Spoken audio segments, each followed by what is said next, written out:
ప్రజాస్వామ్య పద్ధతిలో ధర్నా చేస్తున్న తమను అరెస్ట్ చేశారన్నారు మాజీ ఎంపీ పొన్నం ప్రభాకర్. తోటపల్లి ప్రాజెక్టుపై సీఎం రోజుకో మాట మాట్లాడుతున్నారని చెప్పారు.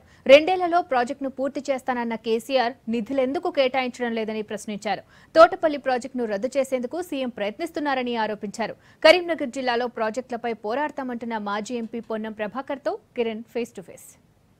చిన్నములకనూరు గ్రామానికి వెళ్ళిన పర్యటనకు వెళ్ళిన కాంగ్రెస్ నేతలను నిన్న అర్ధరాత్రి పోలీసులు అదుపులోకి తీసుకున్నారు. హుజరాబాద్ నియోజకవర్గంలోని కమలాపూర్ మండలానికి ఉన్న పోలీస్ స్టేషన్కి తీసుకొచ్చారు. ఇక్కడ ఎమ్మెల్యేతో పాటు మాజీ MP Ponnam Prabhakar, DCC president మృత్యుంజయ్తో పాటు పలువురు జిల్లా కాంగ్రెస్ నేతలను కూడా తీసుకున్నారు. అసలు ఎందుకు ఈ పోలీసులు అదుపులోకి తీసుకున్న కారణం ఏంటి, అసలు ఈ పోలీసుల వైఖరిపై ఎలా స్పందిస్తారు ఒకసారి తెలుసుకునే ప్రయత్నం. సార్ చెప్పండి, అసలు నిన్న ముల్కనూరు పర్యటనకు వచ్చిన అంటే మీరు ఈరోజు సీఎం పర్యటన ఉంది, దీనిపైన మీరు నిన్న పర్యటనకు పోయారు, సందర్శన ఏం జరిగింది అసలు? ముఖ్యమంత్రి గారు ముఖ్యమంత్రిగా కాకముందు ముఖ్యమంత్రి అయిన తర్వాత అనేక సందర్భాల్లో తోటపల్లి అంశాన్ని ప్రస్తావిస్తూ 1,50,000 ఎకరాల సాగునీరు ఇస్తామనేటువంటి మాట చెప్పారు.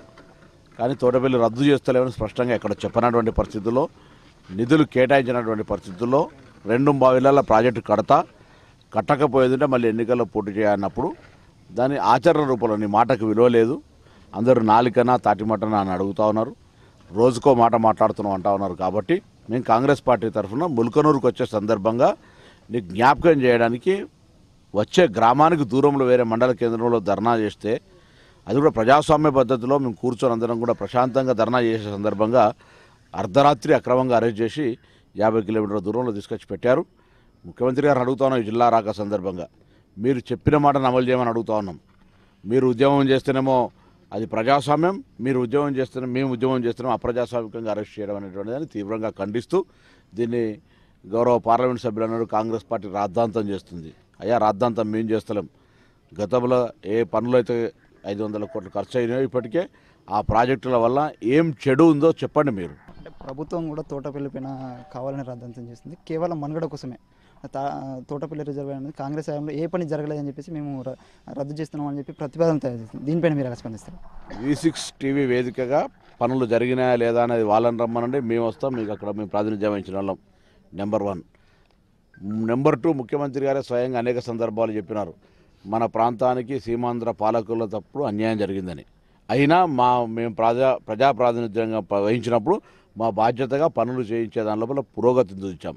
ఇప్పుడు ఎందుకు ఆగిపోతుంది మన రాష్ట్రము, ధనిక రాష్ట్రము, మన ముఖ్యమంత్రి, మన తెలంగాణ? ఇప్పుడు ఎందుకు ప్రగతి, అభివృద్ధి, ఆ యొక్క ప్రాజెక్టును ఆపుతున్నారో కారణం చెప్పకుండా ఏం పనులు జరగలేదనేటువంటి ఒక విమర్శ చేయడం అనేటువంటిది మంచిది కాదు. చంద్రశేఖరరావు గారు MA తెలుగు చదివినారు, ఇంజనీరింగ్ కాదు, నేను కూడా ఇంజనీర్ కాదు. సిట్టింగ్ జడ్జి తోటి ఆనాడు చెప్పిన ఇంజనీర్లు ఎందుకు చెప్పారు, ఈనాడు చెప్పిన ఇంజనీర్లు ఎందుకు చెప్పారు, ఎవరు తప్పు ఎవరు రైటు, ఎవరు తప్పు అయితే వాళ్ళని శిక్షించు, ఎవరు రైట్ అయితే ఆ కార్యక్రమం తీసుకో, మాకే అభ్యంతరం లేదు. కానీ ఎవరు చెప్పాలి టెక్నికల్గా కాలువ ద్వారానే మంచిగా వస్తాయి అనేటువంటి కామన్ సెన్స్ ఎవరికున్నా, అంటే కనీస జ్ఞానం ఉంటే కూడా ఈ గ్రామం నుంచి ఒక 30 కిలోమీటర్ల నీళ్ళు తీసుకుపోవాలన్నప్పుడు మధ్యలో ఒక స్టోరేజ్ పాయింట్ చేసుకొని దాన్ని మళ్ళీ పంపింగ్ చేసినట్టయితే ప్రెషర్ వస్తుంది, వాటర్కి అవైలబిలిటీ ఒకవేళ ఇబ్బంది కలిగినా, మధ్యలో ఏ ఇబ్బంది కలిగినా ఎక్కడ కూడా అబ్స్ట్రక్ట్ కాకుండా నీళ్ళు పోతాయి అనేటువంటి సైంటిఫిక్ నాలెడ్జ్. కానీ మరి ముఖ్యమంత్రి గారికి ఏ ఇంజనీరింగ్ చదివిండో, ఎప్పుడు రాత్రి కళలో యాదికి వచ్చిండో తెలియదు, కానీ రాత్రి ఊహలోకి వచ్చింది, పొద్దుగాల చెప్పేస్తున్నాడు. ఈ విషయంలో కాంగ్రెస్ పార్టీ వైఖరి ఎలా ఉండబోతుంది? జిల్లా తరపున ఎలాంటి ఉద్యమ కార్యాచరణ చేయబోతుంది? ఇప్పుడు కాంగ్రెస్ పార్టీ వైఖరి చాలా స్పష్టంగా చెప్పినాం, ఎట్టి పరిస్థితులలో ప్రాజెక్టు ఈ జిల్లా కోల్పోవడానికి వీల్లేదు. ప్రాజెక్టు సాధన కొరకు పోరాట కమిటీ ఒకటి జిల్లా కాంగ్రెస్ కమిటీ పక్షాన్ని ఏర్పాటు చేసినాం. ఇప్పుడు వాళ్ళు మాట్లాడేది ఏంటంటే, ఇప్పుడు మీరు అడుగుతూ ఉన్నారు ఇక్కడ పనులే కాలేదు అది అని. ఎవరు చెప్పిండు పనులు కాలేదని? ఇప్పుడు ఇంజనీర్లను మాట్లాడమను, దాని మీద 180% పైసలు ఖర్చు అయిపోయినాయి. 2 ప్రాజెక్టులు కొంత పూర్తి అయింది. ఇప్పుడు ఈయన దురుద్దేశం ఏంటంటే, దీనికి ఇప్పుడు అప్పుడు 250 కోట్ల రూపాయలు, 240 కోట్ల రూపాయలు, ఇప్పుడు 600 కోట్లు అవుతుంది కదా.